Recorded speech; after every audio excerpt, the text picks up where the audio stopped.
नमस्कार। Microwave electronics के अंतर्गत वेव गाइड थ्योरी के इस चैप्टर में आज हम वेव गाइड के बारे में पढ़ेंगे। जैसा कि हमने पिछले सीरीज ऑफ लेक्चर्स में ट्रांसमिशन लाइन के बारे में विस्तार पूर्वक पढ़ा। ट्रांसमिशन लाइन एक इस प्रकार का साधन है जिसकी सहायता से हम हाई फ्रिक्वेंसी इंटेलिजेंस और सिग्नल्स को एक पॉइंट से दूसरे पॉइंट तक ट्रांसमिट करने के लिए उपयोग में लेते हैं। वेव गाइड भी एक प्रकार का ट्रांसमिशन लाइन है। दोनों में अंतर यह है कि वेव गाइड में जहां हम एक single conducting metallic pipe use कर सकते हैं, वहीं ट्रांसमिशन लाइन में हमें दो सेपरेट कंडक्टिंग वायर्स या कंडक्टर्स को यूज़ करना होता है। So here wave guide it is consists of a hollow metallic tube or pipe which may have also any cross section, but generally we use rectangular or circular shapes, because the rectangular and circular shapes are easy for the designing and construction point of view. So wave guides are generally operated in the microwave range above 1 gigahertz frequency and above.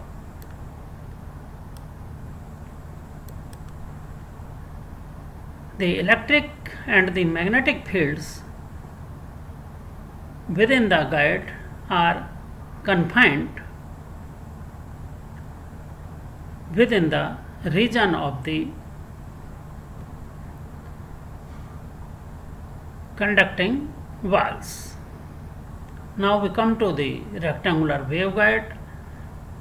So when the cross section of the hollow metallic pipe is rectangular, then it is called rectangular waveguide.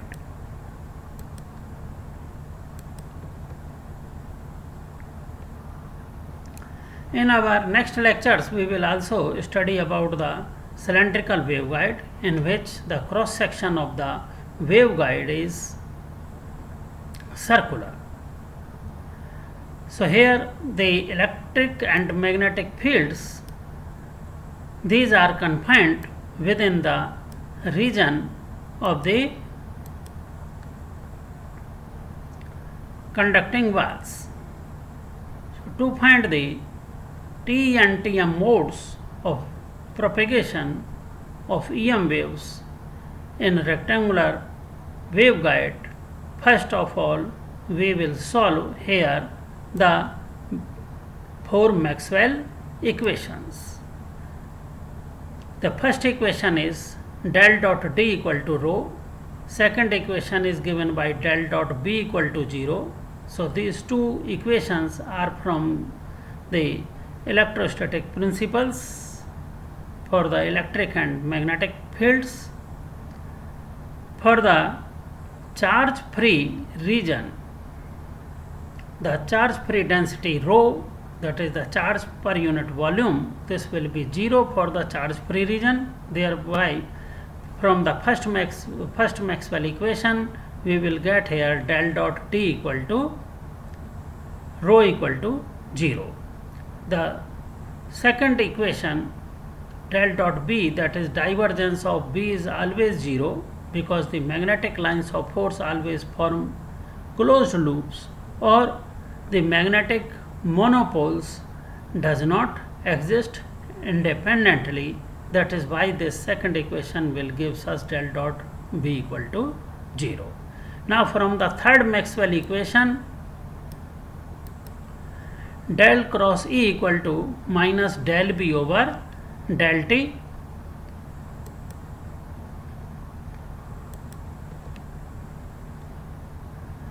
and assuming the time dependence given by b equal to b0 e raised to the power j omega t,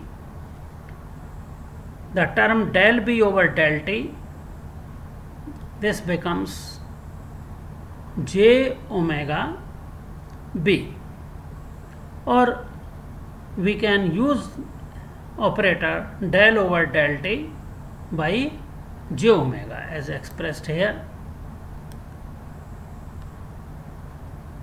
So this Maxwell equation, third Maxwell equation, gives us minus j omega b, and since b equal to mu h, so therefore this equation will now become del cross E equal to minus j omega mu h. Similarly, from the fourth Maxwell equation, del cross H equal to j plus del d over del t. For the current free medium, the current density, electric current density J, this will be 0, which gives us simply del d over del t on the right hand side, again assuming the similar relationship for d also, that is the time dependence for d is given by d equal to d0 e raised to the power j omega t. So this will also gives us the value of del over del t replaced by the factor j omega, and using the relationship between the electric displacement vector d and electric vector E given by d equal to epsilon E. So this will gives us the fourth equation as del cross H equal to j omega epsilon E. Now we will express the third and the fourth Maxwell equations here in rectangular components. So these two equations in rectangular components will be expressed like in equation number 1. We will use this set of these two equations in our next solution. Now we come to find out the wave equations for electric and magnetic fields. So the two wave equations can be easily obtained if we further take the curl of these two curl equations on both the sides. So first we take the curl of del cross E. So this will be expressed as del cross E equal to del cross minus j omega mu h. That is, we have taken the curl of both these two sides. Now using the vector identity here, that is curl of E, so that will gives us gradient of divergence E, that is del of del dot E minus del square E.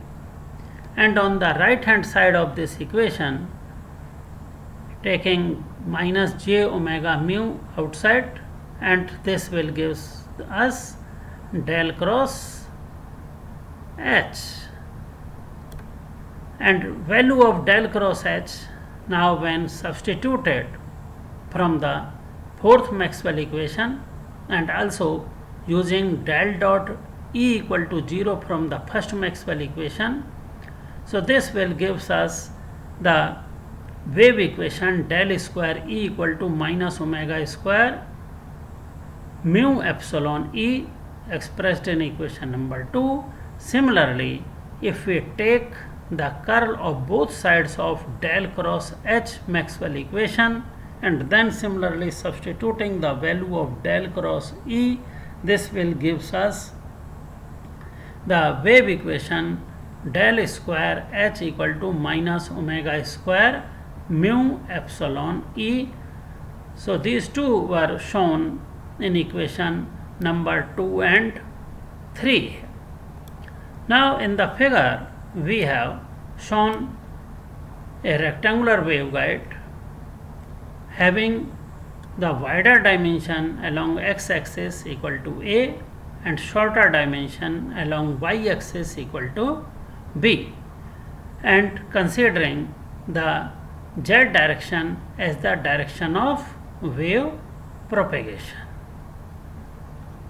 So this is the rectangular waveguide. So when the direction of wave propagation is considered along z-axis, each of the electric and magnetic field components can be expressed by a exponent factor e raised to the power minus gamma z. So therefore, when the z derivative of each of the field components will be taken, then it will be shown by del over del z by minus gamma factor. So we will use this value of del over del z in each of the equations earlier we have obtained by the solution of the 4 Maxwell equations. So here in equation number 1, the derivatives having minus del over del z part, that is these components. Similarly, these 4 places here, similarly here in place of del over del z here and del over del z derivative here, all these 4 terms, in these 4 terms the del over del z will be replaced by minus gamma. So when we replace these terms by minus gamma, then this set of equations will gives us these equations. So when these set of equations will be simultaneously solved to find out the value of the hx, hy, ex and ey components, then the simultaneous solution of these 2 set of equations will gives us the field components for electric and magnetic components, which were shown here by equation number 4. Here a new term h square is also being used. The value of h square here is given by h square equal to gamma square plus omega square mu epsilon. These equations shown in equation number 4 will be used to find out the electric and magnetic field components within the rectangular waveguide for the TE and TM modes, which will be discussed in the next lectures. Similarly, for the 2 wave equations, that is del square E equal to minus omega square mu epsilon E and del square H equal to minus omega square mu epsilon H, in these 2 equations on the left hand side, for Laplacian operator del square in rectangular components, that is del 2 over del x square plus del 2 over del y square plus del 2 over del z square, and for del over del z, when we will again use this substitution equal to minus gamma, and therefore again if we substitute in these 2 wave equations and write down these 2 wave equations for the Ez and the Hz components, Then by substituting del 2 over del z square by gamma square here, we get equation 6 and 7. So these two equations along with equation number 4, they will be used for the TE and TM modes in the later lectures, along with the boundary conditions. So the boundary conditions are here very important, and we will apply these boundary conditions in the next lectures to find out the electric and magnetic field components for the TE and TM modes. These two boundary conditions are: number 1, tangential component of electric field is always 0, and number 2 is that normal component of the magnetic field is always 0 at the conducting metallic plates. So these two conditions are important conditions, and we will use to find out the field components. So these are the conditions which we are underline this one. So now at the metallic surfaces, so in rectangular waveguide we have two set of parallel metallic surfaces. The one set is at y equal to 0 and y equal to b. So in our figure here, in the figure, the y equal to 0 and y equal to b surfaces, y equal to 0, this surface is this one, this plane lying in the xz, this is at y equal to 0. Similarly, this plane at y equal to b, this one, this plane, this is situated at y equal to b distance on the y axis, this is also in the xz plane. So at these two planes, that is this plane and similarly this plane,